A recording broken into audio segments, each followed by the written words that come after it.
Trade होगा तो but obvious इस प्लेटफॉर्म, इस चैनल पे मेंशन किया जाएगा। सीएनबी से आवाज का मॉर्निंग पैनल रेडी हो रहा है। वेडनेसडे के सेशन में जो बढ़िया टॉप कॉल्स हैं उस पर हम लोग कुछ ही देर में बातचीत करेंगे, लेकिन पहले बिग स्टॉक्स की चर्चा कर ली जाए। आज रडार पे क्या क्या? आज रेडार पर पहला तो ऑब्वियसली जोमेटो, हमने जो कल कल डिस्कस चर्चा किया हुई थी, था हाँ। वो थीम एग्जैक्टली प्ले आउट हुई। Yes. पहले कल वाली ब्लॉक डील प्ले हुई, उसके बाद जो स्टॉक था कल डे हाई पर बंद हुआ। डे हाई पर कल स्टॉक जाकर बंद हुआ 9470 पर, जबकि ब्लॉक सुबह सुबह हो गया था 91 समथिंग पर ब्लॉक हुआ था। और अब देखिए सॉफ्ट बैंक वाला ब्लॉक डील अब 94 रुपीज़ पर हो रहा है। ठीक है ना, ये अपने आप में आपको बता रहा है कि पहले तो 94 रुपीज़ पर इतनी बड़ी, 91 रुपीज़ पर इतनी बड़ी क्वांटिटी एब्जॉर्ब हुई, अब 94 रुपीज़ पर क्वांटिटी एब्जॉर्ब हो रही है। अच्छा एक चीज़, कल जिन लोगों ने ये ट्रेड अप्रोच की थी वो चाहे तो प्रॉफिट बुक कर सकते हैं, ठीक है ना, क्योंकि आज मुझे लग रहा है स्टॉक अगर अब पता नहीं विंडो में होगी या नहीं होगी, ये भी एक कई बार मामला फंस जाता है। अगर विंडो में नहीं हुई तो प्रॉफिट बुक कर ही ले, विंडो में हो गई और बड़ा गैप अप हुआ तो भी प्रॉफिट बुक कर लें। लेकिन यहां पर मामला क्या बन रहा है, अब 45 डेज का लॉक इन होगा सॉफ्ट बैंक के पास जो बाकी का स्टेक है। पहले बात ये हो रही थी कि शायद सॉफ्ट बैंक सारा एक बार में निकल जाएगा, लेकिन अब सॉफ्ट बैंक को लग रहा होगा कि इतनी लिक्विडिटी है और इतनी एब्जॉर्प्शन आ रही है तो मैं सारा एक साथ क्यों बेचूं, हो सकता है मुझे अगले ट्रांच के लिए 100 रुपये से ऊपर का भाव भी मिल जाए, 105 110 का भाव भी मिल जाए, तो नियर टर्म के लिए सप्लाई ओवरहैंग खत्म होगा यहाँ पर जोमेटो में।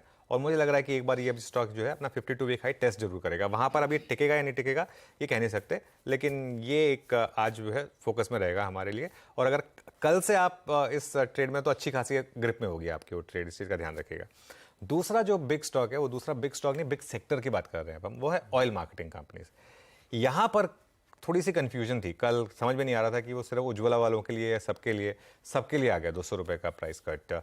ये कदम जो है ना ये डायरेक्शनली नेगेटिव है। डायरेक्शनली नेगेटिव मतलब ठीक है मार्जिन पर इतना इंपैक्ट नहीं आएगा, लेकिन अब एक चीज आप मान लीजिए, जो पिछले क्वार्टर में ऑयल मार्केटिंग कंपनीज ने मैसिव रिकॉर्ड तोड़ प्रॉफिट जड़े थे ना, वो सबको दिख गए। अब सबको दिख गया कि भाई तुम इतना प्रॉफिट बना रहे हो, और एक मतलब पॉसिबल नहीं होता ना लिस्टेड कंपनी, इन कंपनियों के लिस्टेड होने में यही रिस्क है, क्योंकि आपको नंबर डिक्लेयर करने होते हैं। इसके लिए या तो आप इन कंपनियों को लिस्ट ना करें, अगर आप लिस्ट कर रहे हैं तो फिर आपको फिर जवाब देना पड़ेगा।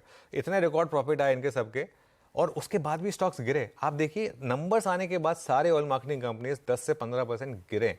ऑब्वियसली एक कारण तो ये रहा है कि ब्रेंट बढ़ गया है, ठीक है, तो वैसे ही मार्जिन कम हो गए हैं।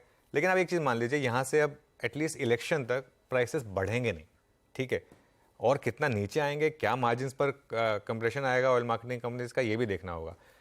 बहुत ज्यादा गिरेंगे भी नहीं, ऐसा नहीं होगा कि कोलैप्स हो जाएंगे ये स्टॉक्स यहां से, क्योंकि ऑलरेडी 10-15% गिर चुके हैं, तो कुछ हद तक मार्केट को पता था कि ये ऐसा है।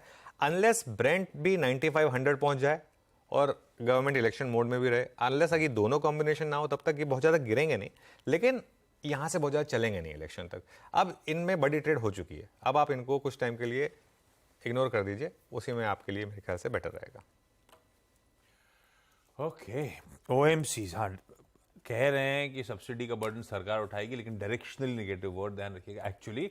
तो ओएमसीज रडार पर रखिए आज, और साथ साथ जोमेटो, जिसमें आज स्टॉक्सी न्यूज में भी है, लार्ज ट्रेड होना है आज, तो उस पर आगे और डिटेल में बातचीत भी कर लेंगे। लेकिन चलिए, सीएनबी से आवाज का मॉर्निंग पैनल रेडी हो गया है। वो उससे पहले